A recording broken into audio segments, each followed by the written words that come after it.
네, 오늘은 요한복음서 21장 15절 이하에 있는 말씀을 통하여 내 어린 양이라고 하는 주제를 가지고 은혜를 나눠보고자 합니다. 네, 오늘은 어린이 주일 예배로 지키는데요. 어린이날은 1923년 5월 1일 방정환 선생님이 어린이는 나라의 기둥이며 존경받아야 한다라고 주장하고 외치면서 처음 만들었습니다. 이때 당시에는 어린 아이들은 억압받고 마음껏 꿈꾸지 못했던 시대였죠. 이후 광복 후인 1946년 5월 5일로 이 날짜가 변경되어지면서 어린이날로 지키게 되었습니다. 성경에서도 어린이는 상반된 단어의 의미로 사용되어지는데요. 부정적인 의미라고 한다면 아직 미성숙한 상태를 뜻하는 어린아이 같은 표현으로 사용되어지기도 하고요. 또 긍정적인 표현으로서는 예수님 앞에 나왔던 어린아이들을 가리켜서 내게 오는 것을 막지 말라라고 말씀하시면서 어린아이들과 같이 순전한 마음을 가져야 한다라고 예수님이 말씀하셨습니다. 또 그리고 그런 마음을 갖지 않으면 결단코 천국에 들어갈 수 없음을 예수님이 말씀하셨죠.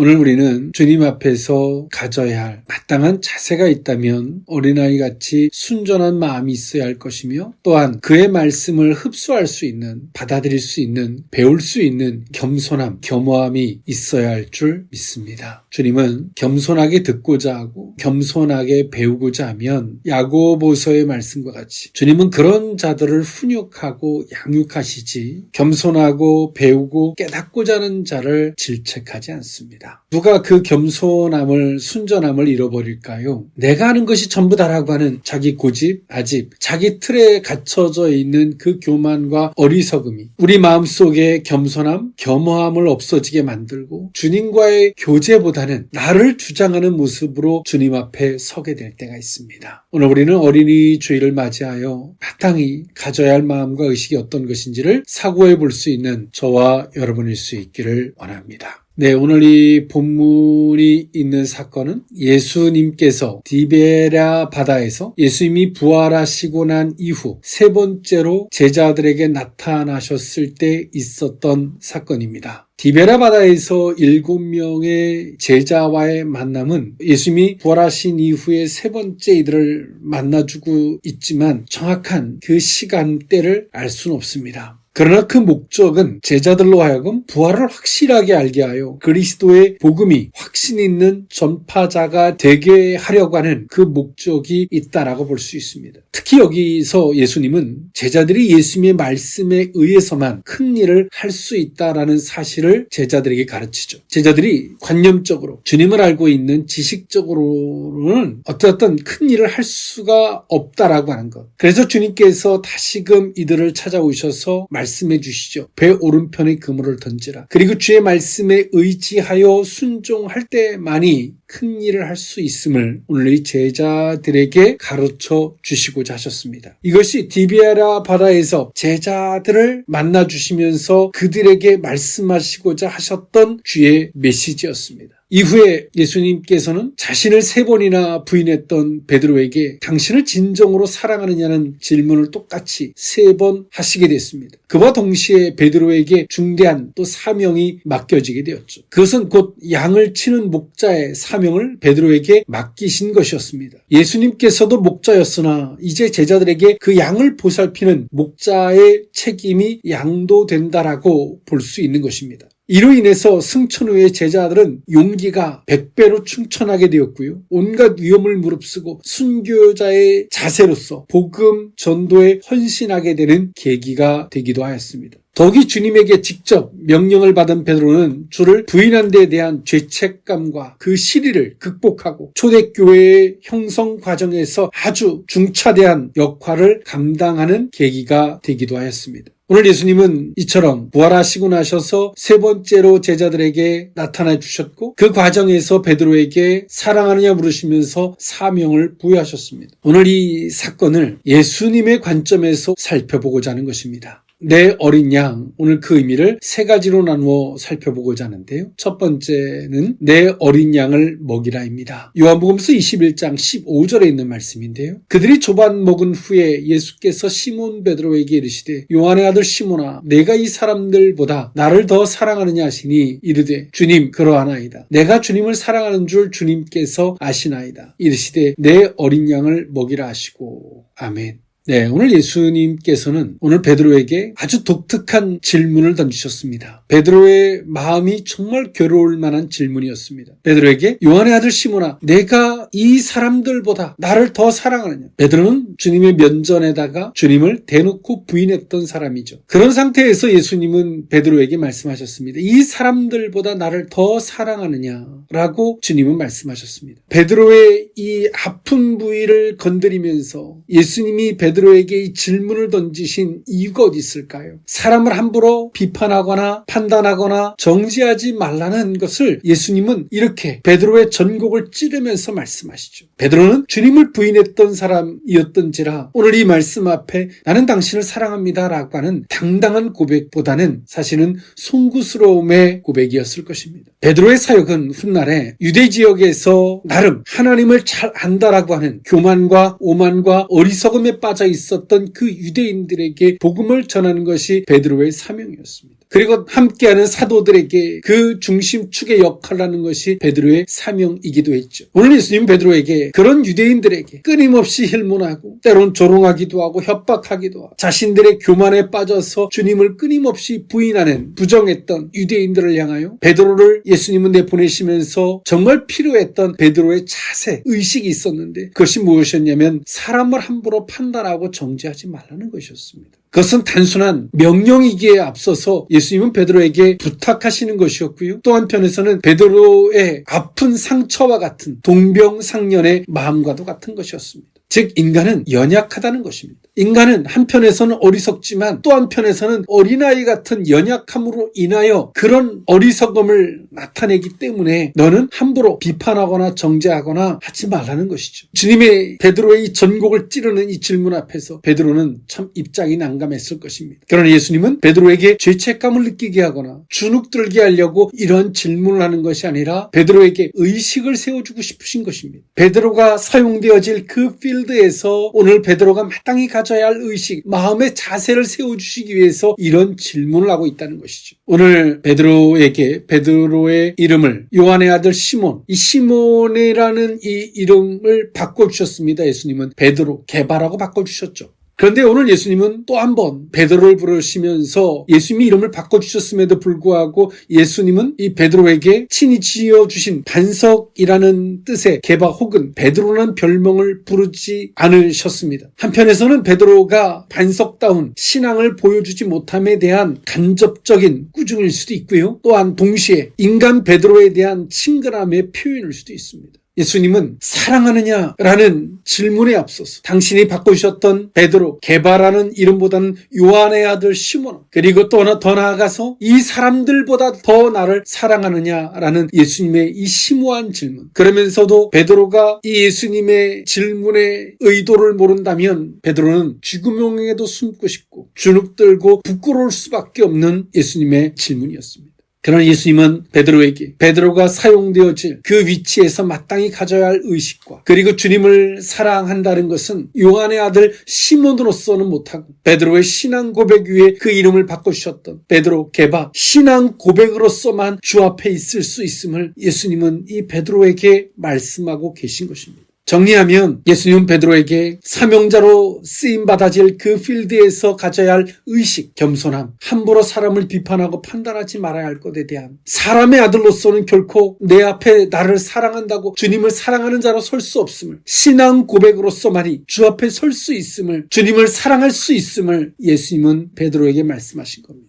베드로는 주님의 이 질문 앞에 죄송스러운 마음과 다시금 내가 이 과오를 범치 않겠다는 이런 마음으로 주님께서 아십니다라는 이 고백을 했겠죠. 주님은 그러한 베드로에게 내 어린 양을 먹이라고 말씀하셨습니다. 어린 양, 아직 미성숙한 상태, 아직은 부족한 상태, 그런 자들을 내가 너 앞에 맡긴다. 주님을 부인해봤고 부끄러운 자리에 서봤고 신앙 고백이 아닌 육신적인 모습으로 주님 앞에서 주님을 부인했던 그런 베드로에게 그 겸손함을 일깨우시고 신앙 고백으로 서야 됨을 말씀하시면서 그 마음에다가 내 어린 양을 먹이라고 말씀하셨습니다. 내 어린 양도 너와 같이 아직은 부족하고, 그러나 주님의 은혜가 있다면 그들은 바뀌겠지만 아직은 어리고 부족한 이런 어린 양을 내게 맡기겠다고 말씀하셨습니다. 신앙 고백이 아닌 육신적인 모습으로 주님을 따르고자 했던 그 어리석음, 그 부끄러운 자리에 섰던, 그리고 그것이 아니라고 깨달았던 그 베드로에게 내 어린 양을 먹이라고 말씀하셨습니다.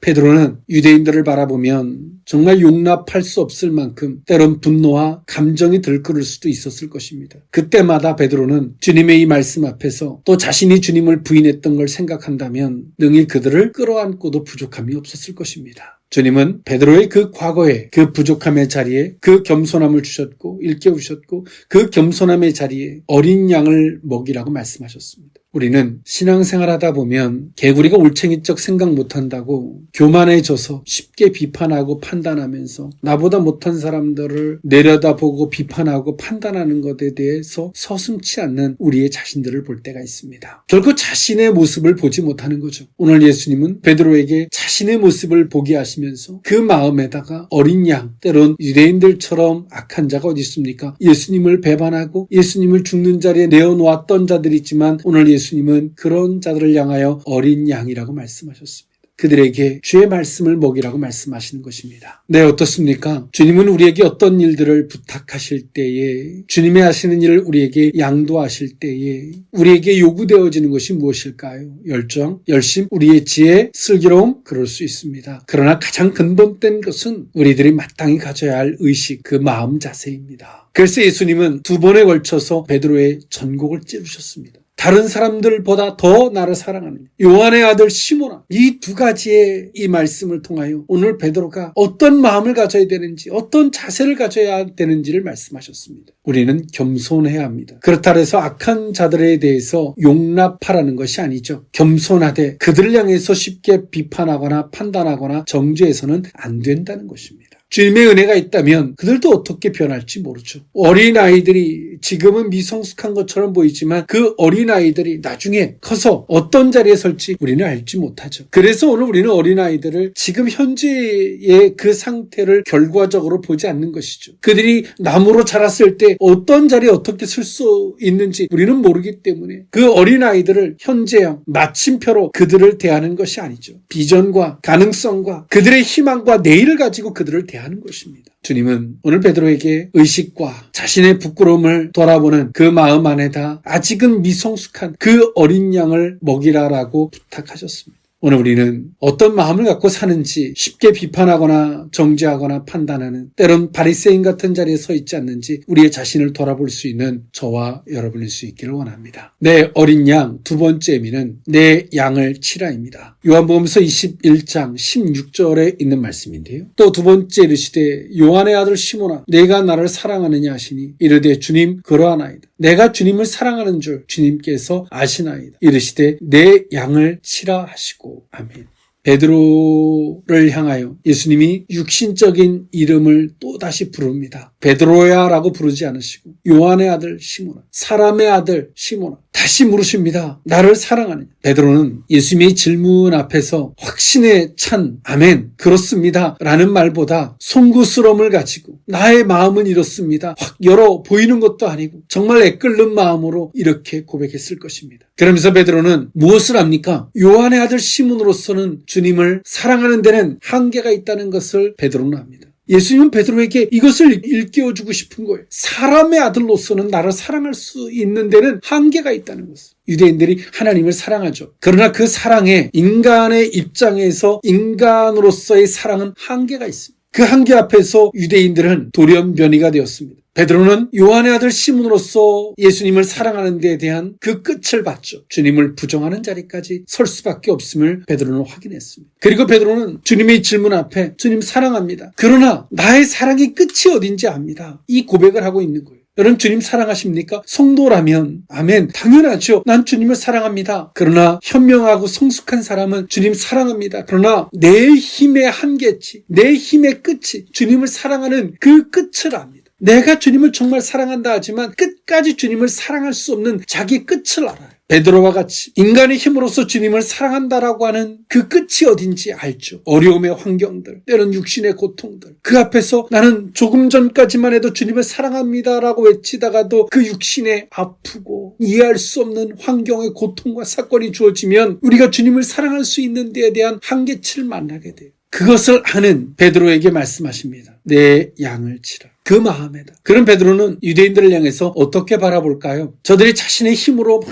하나님을 사랑하고 하나님을 따라보겠다고 하는데 그 끝을 알고 있었던 베드로는 그들을 향해서 마음을 줄까요? 그들을 믿을까요? 아니겠죠. 인간의 끝은 어디고 우리는 하나님의 도움이 없이는 안 된다라고 베드로는 주장할 수밖에 없겠죠. 그 하나님의 도움을 우리가 받으려면 우리를 위하여 십자가에 못 박혀 죽으신 예수 그리스도의 이름으로만이 하나님의 도움을 받을 수 있다라고 베드로는 주장할 수밖에 없을 것입니다. 그것이 복음이죠. 그래서 다시금 예수님은 두 번 요한의 아들 시몬아 베드로의 전곡을 찌릅니다. 당신의 이름을 바꿔주셨고 그 이름을 불러주셨던 주님이 그 이전의 이름을 부르십니다. 요한의 아들 시몬아. 베드로는 예수님의 이 의도를 압니다. 과거로 돌아갔다고 지적하는 것이 아니라 육신의 힘으로는 나를 따를 수 없습니다. 나를 사랑할 수 없습니다. 베드로 또한도 고백하죠. 주님, 제 힘으로서는 주님을 사랑하지만 어디까지인지 압니다. 그런 고백을 가지고 베드로는 그러하나이다라고 고백하고 있어요. 이것이 겸손입니다. 신앙생활의 겸손은 자기의 한계치를 아는 거예요.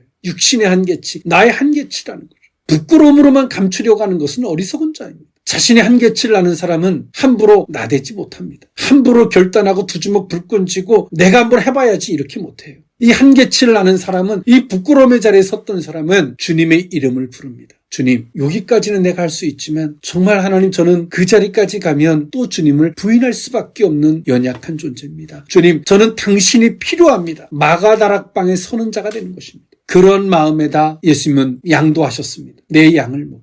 주님의 양이에요. 주님이 택한 자, 주님의 사람들을 부탁하신 겁니다. 주님의 사람들은 사람의 힘으로는 칠 수가 없죠. 사람의 힘으로 하나님의 양들을 어떻게 인도할 수 있겠습니까? 자신의 한계를 알고. 그렇기 때문에 마가다락방에서 주님 앞에 요청했던 것처럼 주님을 의지하고 주님을 요청하는 그런 겸손함, 그런 사모함에다가 주님은 주님의 양을, 주님의 사람들을 맡기신 겁니다. 주님의 양을 이런 베드로에게 맡기셨을 때 베드로가 육신의 힘으로만 육신의 방법으로 이끌었을까요? 아니죠. 베드로는 사도로서의 삶은 끊임없이 하나님과 교제하며 하나님 앞에 엎드렸고 하나님을 요청했습니다. 그리고 하나님 앞에서 어떻게 저들을 인도해야 할지, 어떻게 치료해야 할지를 주님 앞에 요청했죠. 주님이 간섭해 주시기를 끊임없이 요청합니다. 어린아이들이 자신의 힘으로 하다가 안 되면 불러요. 엄마, 아빠, 할머니, 할아버지 불러요. 자신의 한계를 아는 거죠. 어리석은 사람은 자신의 한계치를 만나면 바리새인들과 사두개인처럼 돌연변이가 되는 사람들이 있어요. 난 여기까지인가 보다. 아니면 내 계산기를 튕겨서 내 나름대로의 돌연변이가 되어버립니다. 가이드라인을 치고 나만의 돌연변이가 되는 거죠. 그리고 자기 속에 억울하죠. 나는 여기까지 최선을 다했다라고 하는 억울함을 갖습니다. 그러나 어린아이 같은 신앙들은 자신의 한계를 알고 그러기에 그 자리에서 주님의 이름을 부르고 주님으로 말미암아 더불어 온전해지고 주님으로 말미암아 더불어 주님의 양들을 위탁받은 자로서 절대로 내 방법과 육신의 방법이 투여되지 않도록 주님 앞에 요청하며 주님이 간섭해 주시기를 치료해 주시기를 간청하며 주님 앞에 교제하며 나아갑니다. 주님의 도구된 자로서 말이죠. 이것이 예수님이 베드로에게 주는 선물이었습니다.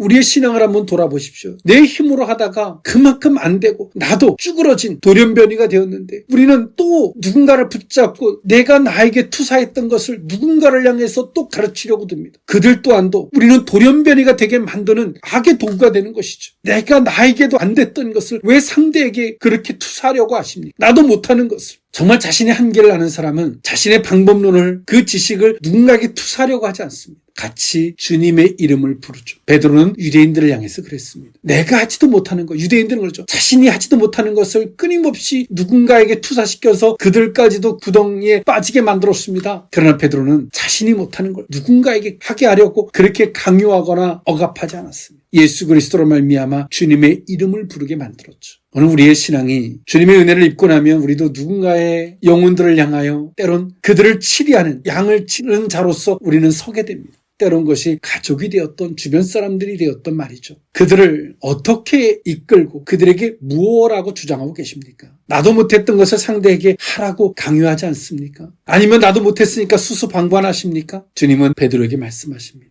요한의 아들 시몬으로서는 안 된다. 그 끝을 아는 사람은 주님을 요청하든. 우리는 그렇기 때문에 주님 앞에 묻는 거예요. 주님 어떻게 할까요? 묻고 주님의 말씀을 간구하고 갈망하고 간섭해 주시기를, 교제해 주시기를 바라고 그 교제의 그 결과물들을 가지고 우리에게 주어진 자들을 대하는 거예요. 내가 목자처럼 보이지만 그 근본된 본질된 목자는 주님이신 줄 믿습니다. 그래서 주님 앞에 끊임없이 묻고 요청하는 삶을 사는 것이죠. 이것이 신앙입니다. 그런 베드로에게 주님은 주님의 양을 치라, 인도자가 되라고 말씀하셨습니다. 내 어린 양, 마지막 세 번째 의미는 내 양을 먹이라입니다. 요한복음서 21장 17절에 있는 말씀인데요. 세 번째 이르시되 요한의 아들 시몬아 내가 나를 사랑하느냐 하시니 주께서 세 번째 내가 나를 사랑하느냐 하심으로 베드로가 근심하여 이르되 주님 모든 것을 아시오매 내가 주님을 사랑하는 줄을 주님께서 아시나이다. 예수께서 이르시되 내 양을 먹이라. 아멘.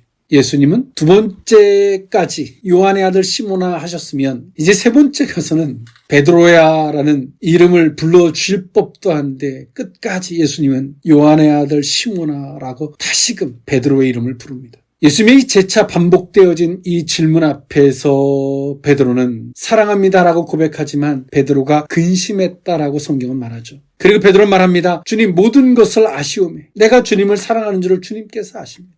내 진심을 아십니다, 주님. 이 베드로의 고백입니다. 아시오매. 앞선 15절과 16절의 이 알문, 안다는 것은 관념적으로 안다는 것이죠. 관념적으로 가리키는 헬라어로 오이다가 사용되어졌습니다. 반면에 오늘 17절에서 여기서의 알문, 체험적인 알문을 가리킵니다. 여기서는 헬라어로 기노스코가 반복되어 사용되어진 것은 그리스도에 대한 자신의 확실한 사랑을 스스로 깨달았으며 이를 그리스도에게 전달하려는 베드로의 강한 열망을 보여준다라고 볼 수 있습니다. 베드로는 주님을 부인했던 자입니다. 그런 베드로에게 주님은 찾아와 주셨습니다. 그리고 주님은 허기졌던 그들에게 아침 조반을 먹이셨고 그런 베드로에게 내가 다른 사람들보다 나를 더 사랑하느냐고 물으시면서 내 어린 양을 먹이라 주님의 양을 치라고 부탁하셨습니다. 그러면서 오늘 예수님은 베드로에게 세 번째 여전히 똑같은 이름으로 요한의 아들 시몬 사람의 아들인 거죠. 베드로가 근심합니다. 내가 주님을 사랑하시는 것을 주님이 아십니다. 경험을 통해서 안 거죠. 어떻게 주님이 지금까지 자기를 대해주셨던 것, 자기를 찾아와 주시고 용서해 주시고 조반을 먹여주시면서 다른 사람들보다 더 사랑하느냐 물으시면서 사명을 맡겨주시고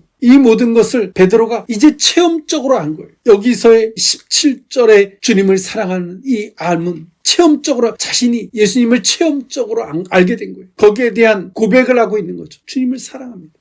당신이 내게 이렇게 해주셨는데 난 당신을 사랑합니다. 주님은 그 베드로에게 말씀하십니다. 내 양을 먹여라. 내가 너를 이렇게 사랑했던 것처럼 이것을 내가 알았다면 이 주님의 사랑을 이 깊은 사랑을 내가 깨달았다면 깨달아서 네가 체험적으로 이제 알게 되었다면 내가 너를 사랑했던 그 사랑의 마음을 가지고 저들을 먹이라는 것입니다. 내 양을 먹이라는 것입니다. 주님은 우리의 지식이나 우리의 경험이나 우리의 어떤 값싼 계산 따위에 우리 육신의 지식 따위에 당신의 양을 맡기려고 하시는 게 아닙니다. 앞선 두 번째 예수님이 이 질문 앞에서의 관념적인 암 그리고 마지막 세 번째 이 암은 주님이 베드로를 향해서 어떻게 다가오셨는지에 대한 사랑 그 깨달음 그리고 베드로가 그것을 알게 되었을 때 그 고백은 단순하게 내가 당신을 사랑합니다만 자기 중심적 사랑에 대한 고백이 아닌 주님이 베드로 자신을 향해서 어떻게 사랑해 주셨는지에 대한 고백과 깨달음과 암에 대한 표현입니다. 그 표현, 그 사랑에 대한 알에 대한 그 고백 앞에 주님은 말씀하신 겁니다. 내 양을 먹여라. 주님의 양은 우리 인간의 사랑에다가 맡긴 것이 아닙니다. 작게는 우리의 가족들이 양이죠. 우리 주변 사람들이고 더 넓게는 내 주변에 하나님이 맡겨주신 사람들일 수도 있고요. 그들을 대하는 우리의 마음, 내 사랑에다가 주님이 맡기신 게 아니에요. 우리 인간의 사랑은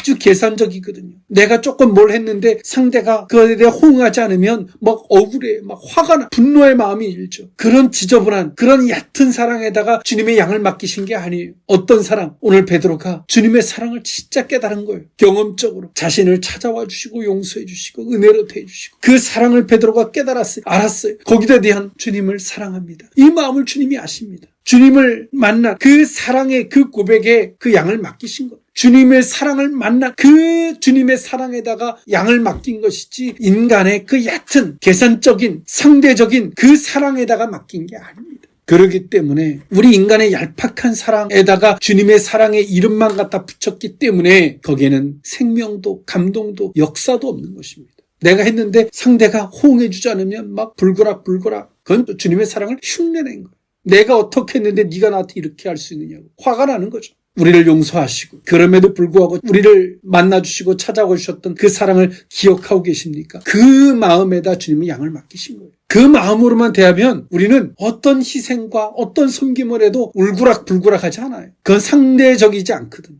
주님으로부터 출발되어진 내가 먼저 주님으로부터 받은 그 은혜로부터 출발되어진 것이기 때문에 다시 되돌아오지 않아도 열받거나 화나거나 기분이 상하지 않습니다. 우리가 아는 사랑은 어떤 사랑일까요? 그 사랑의 끝은 무엇이며 그 사랑 속에서 계속 지저분한 냄새가 피어오르는 것은 무엇 때문일까요? 여전히 사람의 모습인 거죠. 사람의 힘으로 하려고 하는 것입니다. 말씀을 정리할까 합니다. 주님은 베드로에게 수치와 부끄러움, 주눅들게 하려고 그의 아직 채 아물지 않은 상처를 건드리시면서 사랑하느냐고 물으신 것이 아닙니다. 어떤 자세와 어떤 의식을 가져야 하는지, 어떤 마음을 가지고 내게 맡겨줄 그 사명에서 네가 어떤 의식과 마음의 자세를 갖고 서야 되는지를 예수님이 일깨워 주시고 그것을 알게 주시기 위해서 오늘 베드로에게 이런 질문을 하고 계시는 것입니다. 주님은 지금도 우리에게 묻고 계십니다. 요한의 아들 시몬아, 내가 다른 사람들보다 더 나를 사랑하느냐? 우리에게 묻고 계시죠. 또 묻습니다. 요한의 아들 시몬아, 내가 나를 사랑하느냐? 내 양을 치라. 요한의 아들 시몬아, 또 다시 물으세요. 내가 나를 사랑하느냐고 말이죠. 베드로는 예수님의 이 질문의 의도를 알았습니다. 그리고 베드로는 정말 주님의 사랑으로 예수의 심장으로 삶을 삽니다. 주님은 우리를 어렵게 하시는 분이 아닙니다. 생각하게 하고 의식하게 하고 거듭나게 하시는 거죠. 희망은 어린아이에게 있는 것이 아니라 보고 배우고 듣고 깨닫고자 하는 자들에게 희망이 있는 것입니다.